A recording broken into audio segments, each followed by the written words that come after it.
Listening to Bad Dog Agility, bringing you training tips, interviews, and news about the great sport of dog agility. I'm Jennifer. And I'm Sarah, and this is episode 287. Today's podcast is brought to you by hititboard.com and the new Teeter Teach It, an easy-to-use tool that controls the amount of tip on your teeter so you can introduce motion to your dog in a gradual way. Go to hititboard.com for the new Teeter Teach It and other training tools and toys. Use discount code BDA10 to get 10% off your order. That's hititboard.com. Today, I'm very excited to be doing an interview with Collene Gaolach. She's one of our VIP members, and she has such a unique approach to training that I wanted to bring her on the podcast to talk to everybody because she absolutely exemplifies the phrase, where there's a will, there's a way. And Collene, just a little bit of background. Collene first caught my eye, at least specifically on this one particular topic, because she was asking some questions about a course.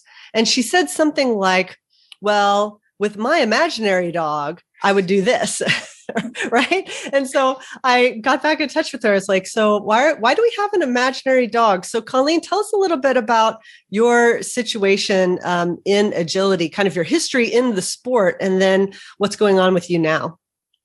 Sure. Yeah. So I got into agility because I adopted a dog and he had been returned, I'm going to say 3 or 4 times by people because he was just really out of control.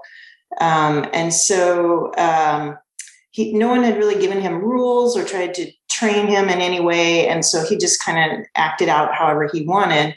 And we were looking for ways to tire him out as well. As anyone who's had a younger dog knows, like you can do everything possible and you're exhausted and the dog is still ready to go. So that's how we kind of got into agility. And it was really useful because it completely tired him out.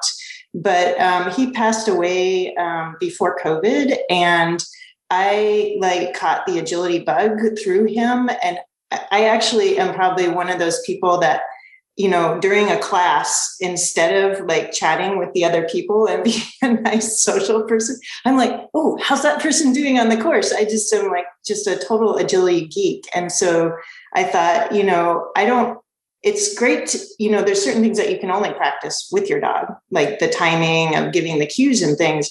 But a lot of times I would find that I would mess up on the course and my dog would go off course. And it was totally because of me. And I thought, there's probably things I can learn about footwork or just thinking about another thing that I think that happens a lot is people forget where they are on a course. So I can work on remembering the course and stuff like that. So it just sort of felt like there's a lot I can kind of work on just by myself.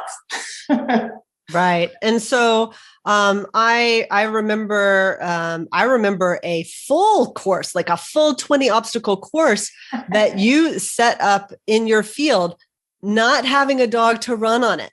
Right. And this is where I really was like, this lady is dedicated because you were so right. Yeah. Crazy, dedicated, a little bit of both. But there is so much of a full course, especially a full international course, is deciding on what handling is going to work there in walking the course and being able to remember it and being able to run at full speed and remember where everything goes. And so you took an entire international course, set it up without a dog to run, just so that you could walk it in real space, right? Yeah, totally. And also I think, like you were saying, you can get to know what is my dog seeing from this angle. And that's so important. I think we only think about it at times when the dog runs up the teeter and they thought it was the dog walk and it goes bang on them or the weaves into the corner. If you're inside, that's another time where you're suddenly it's in your face that the dog sees something different than you do. But if you set up the courses and kind of walk around them and think, what's the dog going to see here? And how does my cue for what I want them to do differ from another way that they might do that course? And so it just gives you a lot of time to sort of think about it. Right. So in the VIP program, we do these small space exercises as well. So what is your kind of routine with the material that you have? How often are you setting things up in the real world to see how it feels physically versus watching demo videos, like demos of Jennifer running these sequences, and then listening to her discussion of why certain things are a good or a bad idea in different spots? Like, what is your mix of, in the real world versus sitting in front of your computer type of learning? Yeah, so I think I try to every week have a setup course that I set up in real life. And that's what's great about, the Academy, is that you can watch the videos and kind of get a lot of the input of, here's some thoughts on how you might do the handling.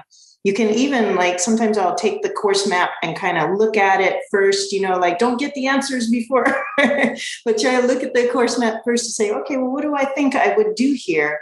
Then watch the video and see, the input, and then go out and try it myself. And then 9 times out of 10, even when after I've set it up and tried it myself, then I will be like, now suddenly something that was said in the video makes more sense to me. Oh, I see why you would, need to do a bypass cue there. It didn't look that way on the map at all. And it kind of gives you like even more power to look at a map and know, if you're going to a trial, oh, okay, that doesn't look like I need a bypass, but I bet I do in that spot. I think it just gives you tons of insights. Right. And Jennifer, so, you teach a lot in the real world, right? I teach all online. You teach in the real world. Tell me, how often do you have students that kind of walk through a sequence? Like one time they're like, yeah, I got it. Let me get my dog. Right? It is so funny. This just happened last week. I had somebody come in and I didn't have the cones down. A lot of times I'll have the cones down, but we were doing shorter drills. And they would kind of like stand there next to me and be like, oh, okay, red jump, blue jump. And then they'd go out there and 3 obstacles and they'd forget it, or they'd turn to go the wrong jump. And like after like 3 short little drills, I just stopped and said, okay, this is not fair to your dog. Go walk it. I'm not even going to let you run until you go walk it. Go walk it. Know where you're going. Get yourself familiar. I said, you're worried about wasting, quote unquote, wasting your lesson time walking, but we're wasting your lesson time with you continuing to forget the course at the cost of the dog. I was like, so instead of rerunning it a bunch, go out there, walk, know where you're going, get comfortable with the course, and then go out there and nail it on the first try. So absolutely the walkthrough, the spatial awareness. We've talked about a lot about that in past podcasts about spatial awareness and how that will help in the visualization of it. And it's like, take advantage of that. It's not just what you can gain from doing it with your dog. And I also think it saves a ton of wear and tear on your dog. So like in your case, Collene, when you do have a dog, you're doing so much to improve your handling and your understanding without the wear and tear on the dogs, which is going to help with the longevity on their part in minimizing injuries as well. Definitely. Yeah. I mean, I think like you guys always have stressed, the 4-step front cross. And that was something that, when I first started doing it, it's like, okay, I'm going to get this 4-step thing down and I'm going to video myself, because I think you guys have really inspired me to do that as well, because I noticed as soon as I started videoing myself, I was like, oh, I thought I was doing this, but I'm totally not. Right. Yeah. It's just, I'm just absolutely blown away by you, Collene. And I think there's so much to be learned here, because I think so many people, they probably know that they could do a little bit more, but the agility part with the dog is so fun, and everybody wants to get to that. And I know you want to get to that, eventually, but it doesn't mean that there isn't amazing progress that can happen, outside of running the dog. And so what I want people to get from this is this kind of outside of the box thinking that they can use when their dog is hurt or when the weather's not cooperating, right? So, I guess if the weather's bad, you can't set things up in real life, but you can get all of that learning from, reviewing video and things like that. When the weather's good, but your dog is hurt, you can still set things up and go through the walking and the running and doing it at full speed. And, even in live classes or seminars, I have made the point, like, if you don't get it right without the dog, there's no chance that when you add the dog, you're going to suddenly get better, right? And so being able to walk through a sequence without any mistakes is hugely, hugely beneficial. And I think there's been a lot of people that have talked about how you can maximize learning when you don't have a lot of space, and a lot of even online classes about how to get the most out of it when you don't have a lot of space.